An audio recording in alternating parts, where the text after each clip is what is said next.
Let's start with the simple economy. Suppose there's a village of 5 people. A butcher, a cutler, a stonemason, a blacksmith,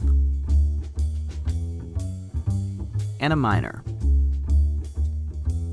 And suppose the butcher starts with $100 and the other 4 are flat broke.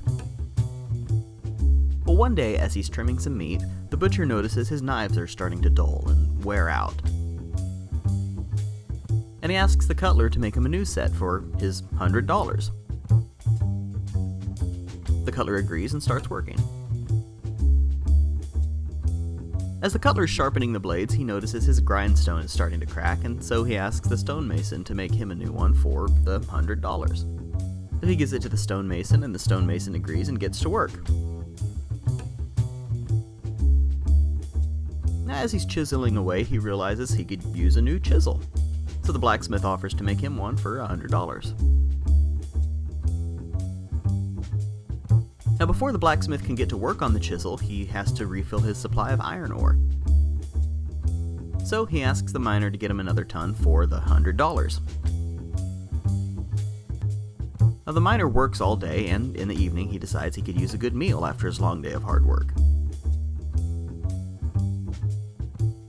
So he drops the iron ore off at the blacksmith's, and then swings by the butcher where he buys $100 worth of steak.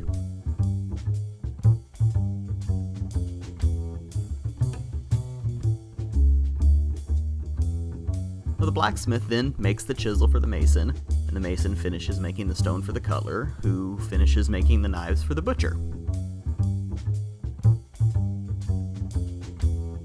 Now notice, the $100 is back in the hands of the butcher, and everyone else again has no cash. Now on the surface, it would appear that the economy is exactly the size that it was. After all, there's still only $100 cash in it. But the butcher has a new set of knives. The cutler a new grindstone. The mason a new chisel. The blacksmith has the remainder of the ore, and the miner has some delicious steaks. So while the total number of physical dollars has remained the same, the economy has grown in value. See, true economic growth only comes when value is added to the economy. Living systems have been around for a few billion years and will be around for many more. In the living world, there's no landfill. Instead, materials flow. One species' waste is another's food, energy is provided by the sun, things grow, then die, and nutrients return to the soil safely. And it works.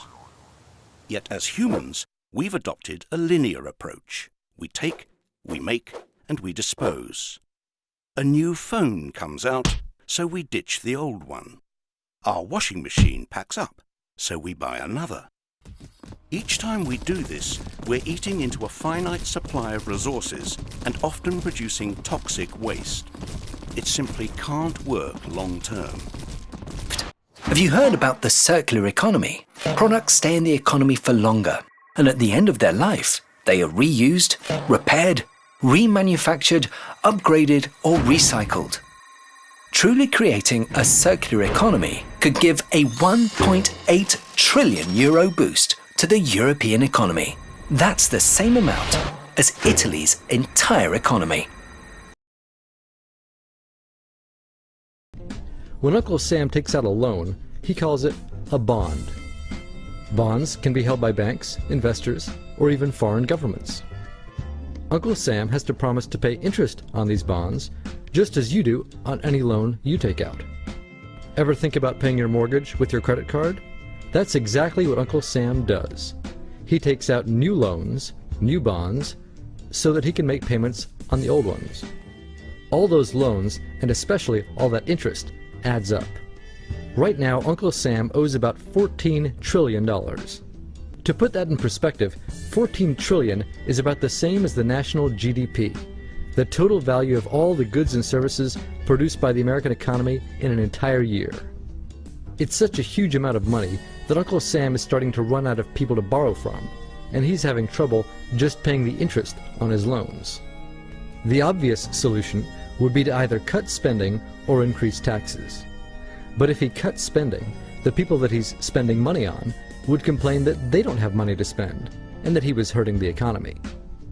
If he tried to raise taxes enough to close this gap, not only would people definitely have less money to spend, he'd probably have riots on his hands. So Uncle Sam chooses the easy way to make money. Just make it. He calls up the Federal Reserve, which is our central bank, and, like magic, dollars are created and deposited in banks all around America. The problem is that the more of something there is, the less it's worth. Same goes for the US dollar. The more dollars there are, the less each one will buy.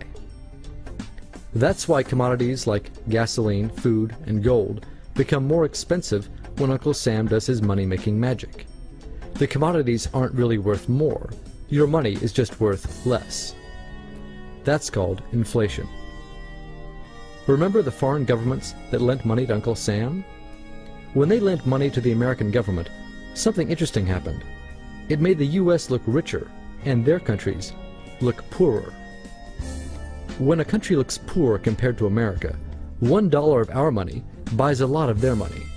So they can pay their workers only a few pennies a day. With such low labor costs, they can sell their products in America for lower prices than any American manufacturer can. The easiest way for American companies to compete is to move their factories overseas and pay their workers a few pennies a day too. This contributes to a recession.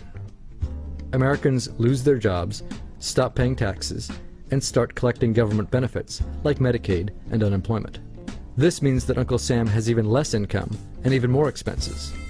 At the same time, the people who still have jobs are desperate to keep them, so they tend to do more work but not to get paid anymore. When your dollars are worth less and you're not earning more of them, that's called stagflation.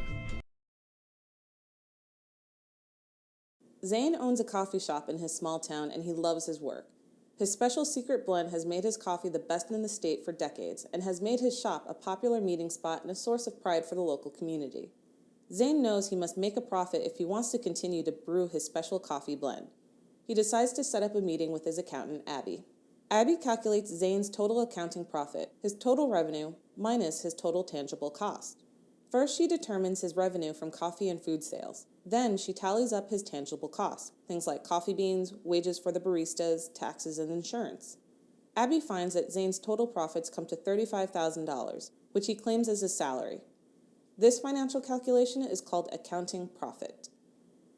Later that month, Zane received a call from a large corporation asking him to manage a coffee shop in the next town for $45,000 a year.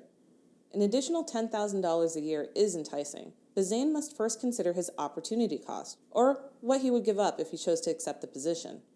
Opportunity cost is not always represented in cash, because often other factors like job satisfaction, time commuting, or sense of community cannot always be explicitly calculated.